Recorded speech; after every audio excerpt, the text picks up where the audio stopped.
মোৰ নাম শ্ৰী ধনঞ্জয় দাস। আমি শিৱসাগৰ জিলাৰ গৈচাকৰ পৰা আহিছোঁ। সোণাপুৰলৈ যাম আমি জুবিন দা ন্যায় বিচাৰি। জুবিন দাই যাতে সোনকালে ন্যায় পায়।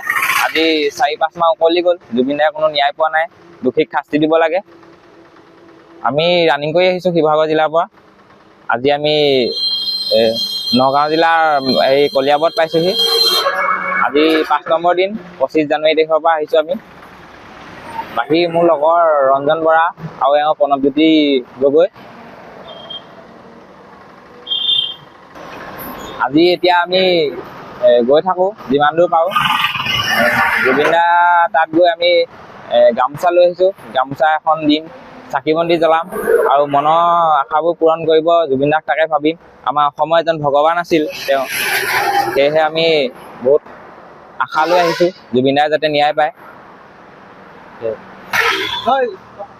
জয় জুবিন দা, জয় জুবিন দা, জয় জুবিন দা, জয় জুবিন দা, জয় জুবিন দা, জয় জুবিন দা, জুবিন দা অমৰ হওক, জুবিন দা অমৰ হওক, জুবিন দা অমৰ হওক, জুবিন দা অমৰ হওক, জুবিন দা অমৰ হওক। জুবিন দা অমৰ হওক। নমস্কাৰ, আমি ধনঞ্জয় দাস।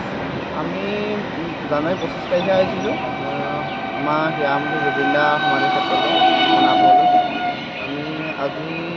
আজি আহি আমি নগাঁও সোমাম আৰু নগাঁও ডিষ্ট্ৰিক্ট সোমালোঁ এতিয়া কলিয়াবোৰ পাইছোঁ। আজি আমি এনেকৈ যাত্ৰা আৰম্ভ কৰি থাকিম।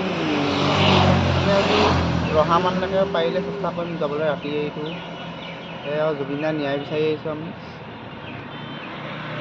ক'ত কৰিব জুবিন দাই যাতে ন্যায় পায়, ন্যায় পায় যাতে। যিকোনো খবৰৰ বাবে যোগাযোগ কৰক আমাৰ এই নম্বৰত 9181 307 221।